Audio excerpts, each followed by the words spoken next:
પાટણ જિલ્લાના દિગડી ગામે આવેલા તમાકુ માર્કેટ યાર્ડમાં આજે વહેલી સવારે તમાકુની હરાજી શરૂ થયાની સાથે જ ખેડૂતોએ તીવ્ર વિરોધ નોંધાવતા હોબાળો કર્યો હતો। પરિણામે માર્કેટ યાર્ડના કર્મચારીઓએ તમાકુના પાકની હરાજી તાત્કાલિક બંધ કરી દીધી હતી। યાર્ડમાં તમાકુ વેચવા આવેલા ખેડૂતો પાકનો યોગ્ય ભાવ ન મળતા તેઓ રોષે ભરાયા હતા।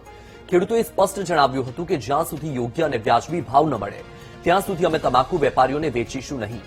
ચાલુ વર્ષે પાટણ જિલ્લાના ખેડૂતોને એક પછી એક પાકો વેચવામાં મુશ્કેલીનો સામનો કરવો પડી રહ્યો છે। એક તરફ કુદરતી આફત તરીકે કમોસમી વરસાદે પાકને નુકસાન પહોંચાડ્યું છે, તો બીજી તરફ માર્કેટમાં તમાકુના ભાવ અત્યંત નીચા મળી રહ્યા છે, જેથી ખેડૂતોએ આર્થિક નુકસાન વેઠવું પડી રહ્યું છે। આજે દિગડી ખાતેના માર્કેટ યાર્ડમાં હરાજી દરમિયાન તમાકુના ભાવ માત્ર 1100 થી 1200 રૂપિયા સુધી જ પડ્યા હતા, જ્યારે ગત વર્ષે આજ તમાકુના ભાવ 2500 રૂપિયા સુધી બોલાયા હતા। તમાકુ લઈને આવ્યા હતા, ભાવ 1200 થી ચાલુ થાય 1100-1200 થી। ગાળીઓનો ભાવ છે, ભાવ છે, ખેડૂતોને મારવાનો ધંધો છે। માલ ને ગાળીઓ બે કેમ કર્યો તો? ઉભારો એ માટે કે ભાવ આલો પૂરતો, નકે બંધ કરો કહો તો પછી અમે ઘેર લઈ જઈએ। હરાજી ચાલુ રાખી હતી? હરાજી ના બંધ કરી, પછી બંધ કરી રહી। પેલા ચાલુ હતી, ચાલુ બરોબર અમારા આવ્યું ગાળે બંધ કરી। એક વીઘે કેટલો જે તો થાય 20,000 થાય 25,000 થાય, જેવું આપણે નિંદમણ ને બધું જેવું હા જેવી ટીટવી તેવો। માંગ શું છે તમારી? માંગ અમારો પૂરતો ભાવ હાલે। કેટલો ભાવ?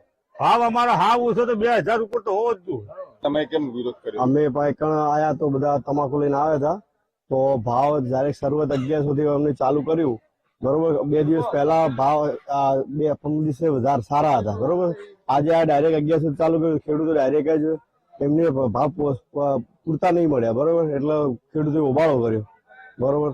તો સરકારે કોઈક ટેકા ભાવ જાહેર કરે તો અમને વધારે પોસાય, ને કોઈ પોસાય એવું લાગતું નહીં। આ ભાવે તો અમે પડતર નહીં આવતી, ચોથા ભાગ ભાજ્યા નથી, ખેડૂતો તો કશું મળતું જ નહીં। અત્યારેના જે હાલની પરિસ્થિતિ પ્રમાણે જે માલની જે ભાવ થાય છે એ બિલકુલ પોસાય એમ નથી, કારણ કે અત્યારથી 1100 થી માંડીને 2000 ની અંદર ભાવ ચાલે છે।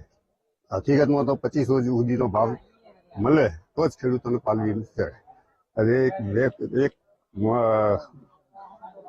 વીઘા દીઠ ઓછામાં ઓછું 25,000 થી 27,000 રૂપિયા જેવું ખર્ચ લાગે છે। એમાં ભાગ્યાનો ભાગ આપવાનો, પાણી, દવા, દારૂ, હાથ એ બધું જે છે એનો ખર્ચો 27,000 રૂપિયા જેવું પહોંચે છે।